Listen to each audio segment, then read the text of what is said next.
Hello, everyone, and welcome back to Permex's channel. We're sitting here once again with Marin, and we wanted to go through both an exciting news release and talk about what the market's been doing in terms of oil lately. So first off, Marin, how are you doing? Doing well. Doing well. How are you doing? I'm doing pretty well. So as you see, the oil's been doing relatively well. I mean, the stock in the US has been going down, but tell me what you foresee happening coming soon. The energy sector is doing good. The oil and gas sector overall, I think, is in a bull cycle. We have banks calling 100 oil. We have, Bank of America is calling 100 oil. Goldman's calling around 75 to 85 oil. I personally believe that we're in a situation now that we've discussed over the past 6 months. We stated that there's quite a bit of underinvestment in this sector. Once the economies start opening up, it's going to hit us.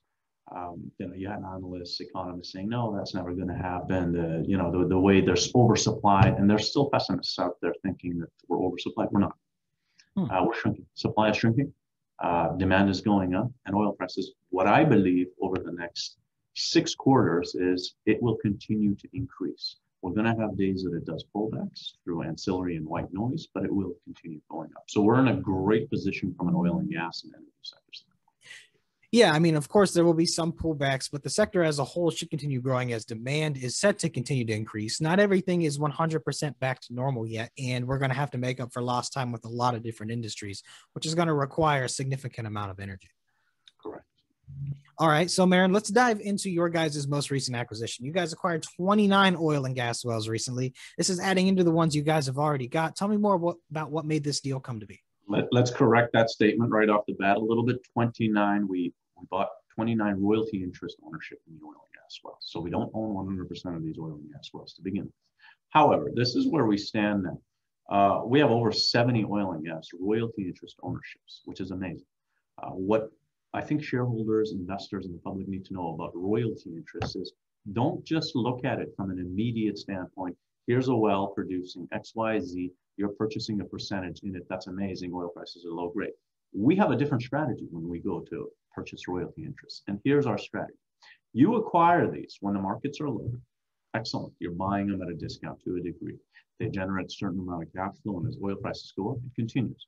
But there's a side to this that is much bigger than that. And here it is.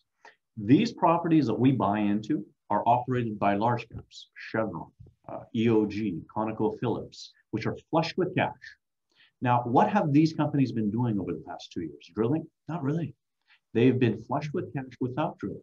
Now that oil prices are stable, we can anticipate them to start drilling more wells on these properties at no cost to royalty interest owners, such as Permex, to the benefit of royalty interest partners, such as Permex, because we are mineral royalty interest owners. So as they drill these wells, the cash flow generated from those wellbores increases and increases to Permex. So that's the way you have to look at the strategy. Mineral ownership is amazing if you can get into areas that are not just developed to a degree, but there's significant room to drill and develop by the large caps. And that's where we are. Yeah, interesting. You're right. It's not a lot of people look at it. They look at it, okay, well, you're going to have this increased cash flow from this, but they don't think about the long term, the fact that it could develop more, much to your benefit. No, and listen, if oil prices were high for a period of time, that would not benefit us because these would have already occurred.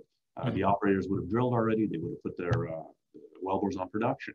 But a lot of these properties that we bought into the royalty interest mineral ownership, they have not been drilled fully. So if the acreage, let's say, is a section, or let's even go smaller, let's go 200 acres, you can do multiple wells on that lease. Now we go in and we purchase royalty interest ownership in one well that's drilled on that lease, but here comes 3, 4 more now that oil prices are stable.